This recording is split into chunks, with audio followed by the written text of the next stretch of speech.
Hola, buenas tardes.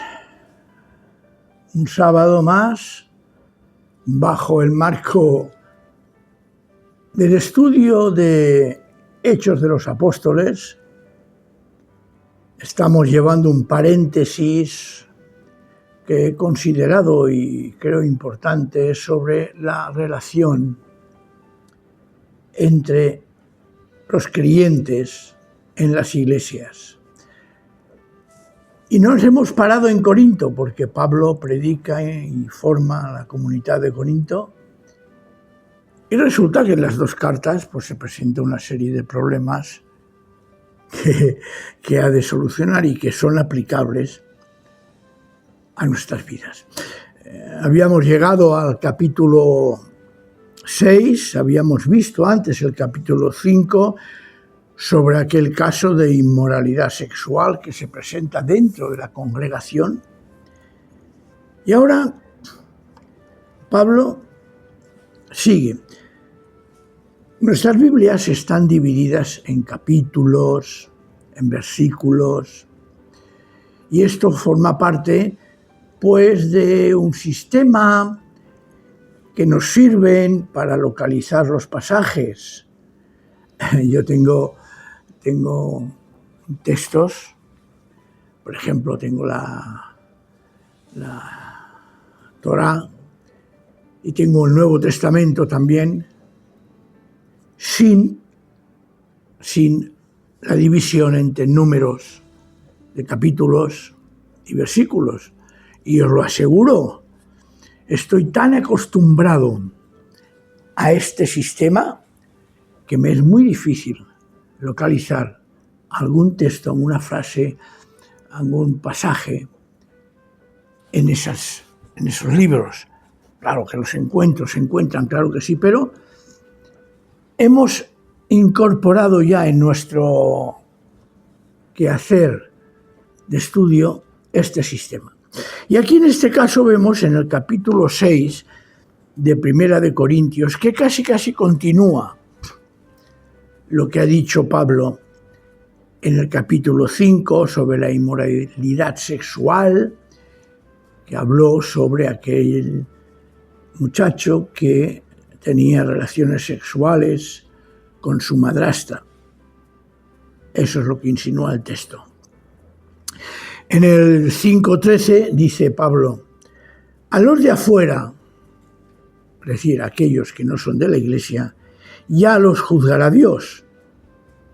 Y hay una afirmación tremenda: quitad de entre vosotros al malvado. Y sigue, y entramos ahora en el capítulo 6. Dice: ¿se atreve alguno de vosotros, cuando tiene algo contra otro, ir a juicio ante los injustos y no ante los santos? ¿Qué entendemos aquí? ¿Qué entendemos así? ¿Tiene alguno, cuando tiene contra alguien algo, ir a juicio ante los jueces del mundo?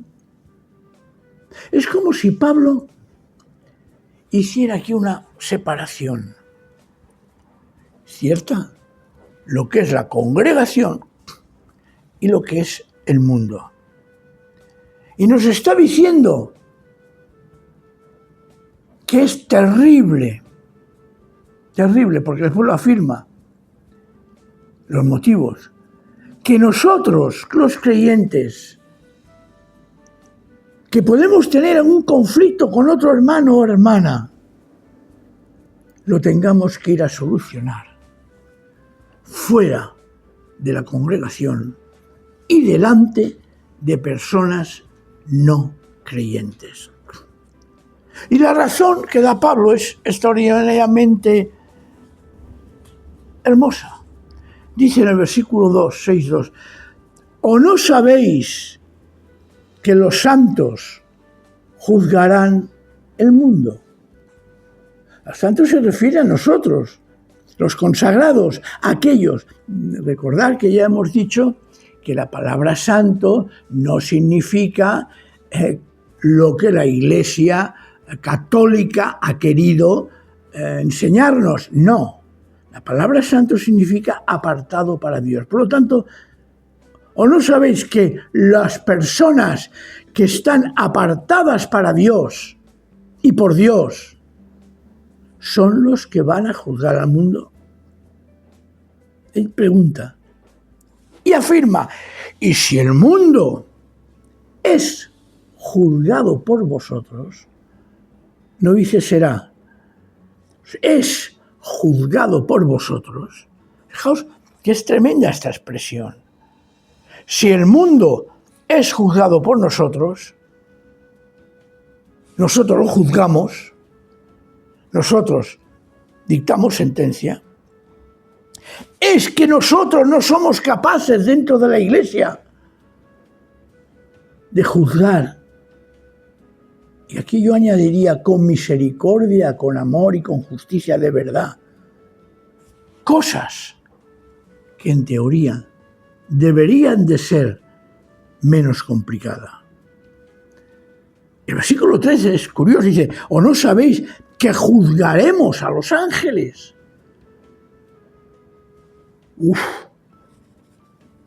A mí esto me produce dos sensaciones. Una, ¿quién somos nosotros? ¿Quiénes somos nosotros para que el Señor nos haya elegido para juzgar a seres superiores a nosotros? Y qué maravilla y qué humildad nos debe producir. Y dice Pablo, ¿o no sabéis que juzgaremos a los ángeles? ¿Cuánto más las cosas de esta vida? Si pues tenéis juicios sobre cosas de esta vida, ¿ponéis como jueces a los que nada representan en la Iglesia? Es decir, ¿sois capaces de buscar que emita un juicio que valore nuestros pleitos a alguien que no tiene nada que ver con la Iglesia?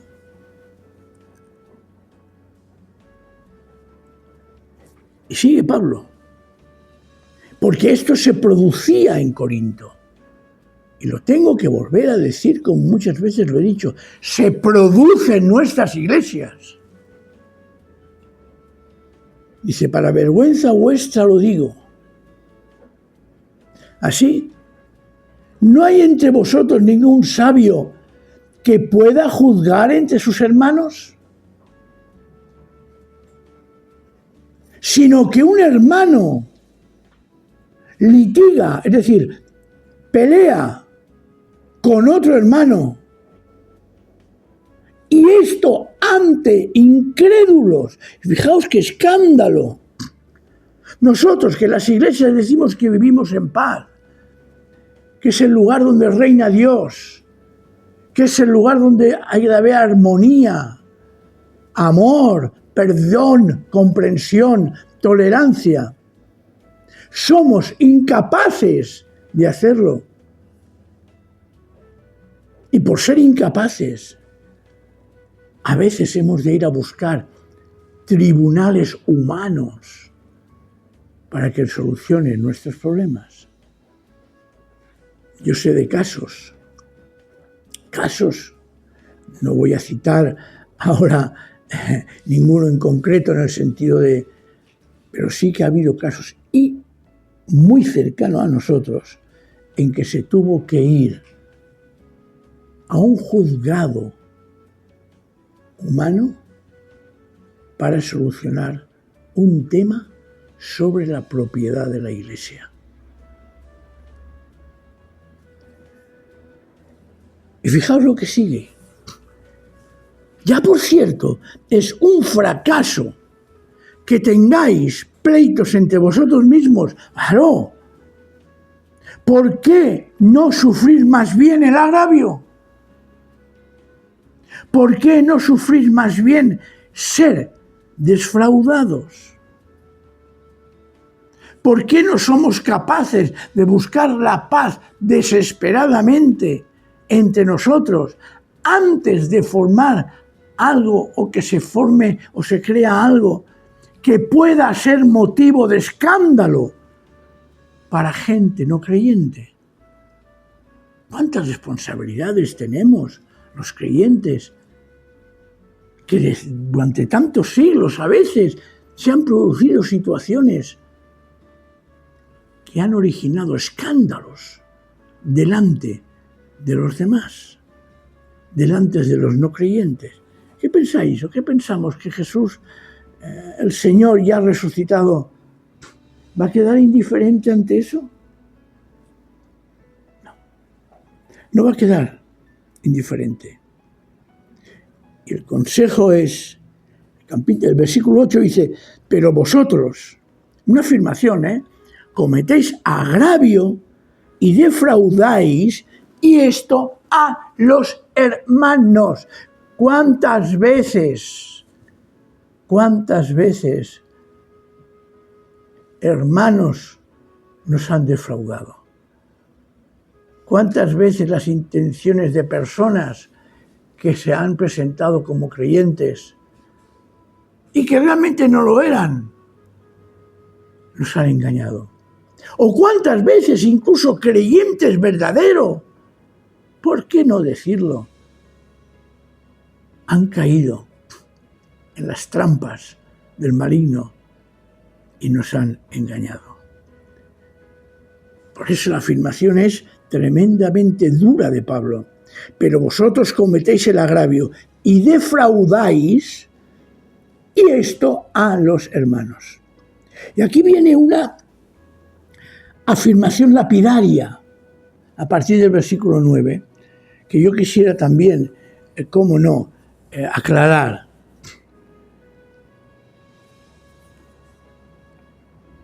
¿O no sabéis que los injustos no heredarán el reino de Dios? Y aquí Pablo incorpora no solamente a la gente de fuera, sino incluso a aquellos que viven dentro de nuestras comunidades y son injustos. ¿O no sabéis que los injustos no heredarán el reino de Dios? Y sigue. No erréis, no os equivoquéis, ni los fornicarios, ni los idólatras, ni los adúlteros, ni los afeminados, ni los homosexuales, ni los ladrones, ni los avaros, ni los borrachos, ni los difamadores, ni los estafadores heredarán el reino de Dios. Está hablando a gente que se encuentra dentro de las congregaciones, que se creen o hablan o se muestran como santos y justos, pero que en el fondo son así. Y sigue. Y esto erais algunos, fijaos, porque a veces nos quedamos aquí, no, perdón. Se abre una ventana de esperanza. Y esto erais algunos, pero os lavasteis, pero fuisteis apartados para Dios, santificados, pero fuisteis declarados justos en el nombre del Señor Jesucristo, por el Espíritu de nuestro Dios.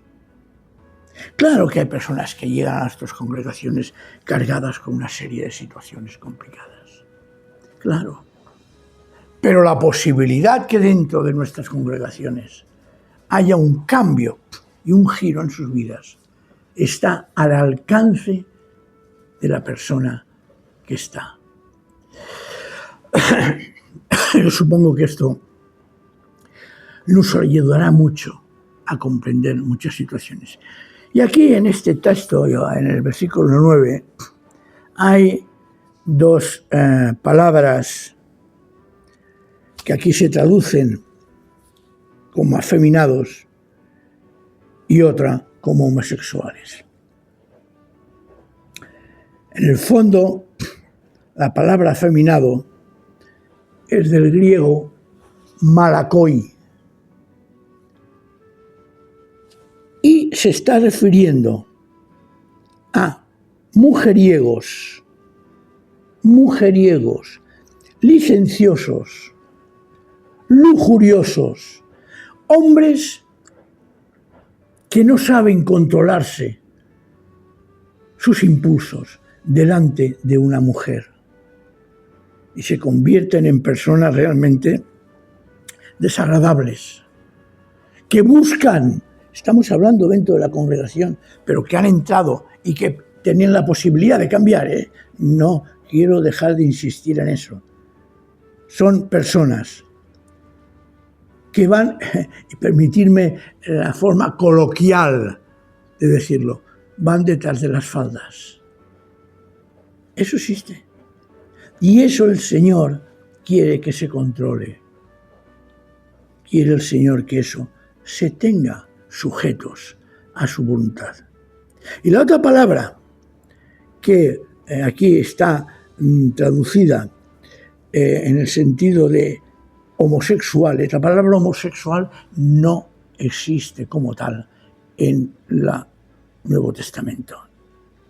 Está traduciendo la palabra arsenokoitai, que se está refiriendo a hombres que tienen relaciones sexuales y, tomando el contexto del Antiguo Testamento, en los ritos paganos. Y es que esto era posible en Corinto. Lo habíamos hablado, Corinto es una congregación variopinta.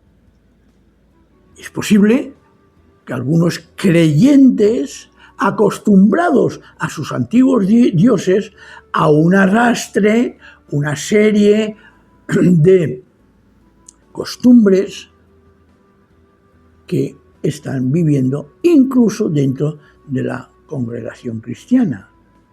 No es fácil, hermanos, sacarnos aquellas cosas que durante años y años han estado en contra de la voluntad de Dios. Por eso, también arsenokoitais significa tiranos sexuales, es decir, violentos sexuales, personas que obligan, que ejercen derechos, como diría yo, incontrolados sobre otra persona, sobre todo violencia sexual. Eso que está tan de moda hoy en día, ¿verdad? No, perdón, es que está registrado en la Escritura. Por lo tanto, todo eso, pobre Pablo, permitidme la reflexión, pobre Pablo, debía de encontrarse con cada, y perdonadme la palabra, con cada fregado en estas congregaciones en las que, claro, se convierten, claro, pero no hay una radicalidad, ruptura, porque a veces es imposible. Porque a veces es lo que el otro día os decía en una predicación, es una semilla que tiene que ir poco a poco creciendo e ir eliminando todas aquellas cosas. Bien, yo creo que lo que hoy podemos acabar, después seguiremos en el interesantísimo versículo 12 del capítulo 6 de Primera de Corintios, porque también nos abre una puerta que forma parte de la vida de la Iglesia. Y dice, que quede claro esto, y esto erais algunos, eso éramos algunos, pero os lavasteis, pero fuisteis apartados para Dios, pero fuisteis declarados justos en el nombre del Señor Jesucristo, por el Espíritu de nuestro Dios. Y para acabar, dejemos nuestra vida pecaminosa anterior, con todo lo que ello lleva. Luchemos para llevar una vida de santidad y una relación buena y perfecta entre los hermanos. No permitamos que nada en nuestra relación tenga que llegar a ser tan grave que tenga que acudirse a jueces externos. Hagámoslo todo en nuestro ámbito, pero sobre todo regido por el amor, la misericordia, la tolerancia, la comprensión y dejándonos limpiar por el Señor. De caer vamos a caer, pero de levantarnos, si estamos en el Señor, seguro que lo vamos a hacer. Y por esta tarde lo dejamos así, hermanos y hermanas. Meditar, pensemos, que el Señor nos bendiga. Oremos por nuestro amado Israel, que el Señor ponga paz en aquella zona para que florezca el amor del Señor en todos los sentidos. Que el Señor nos bendiga. Amén.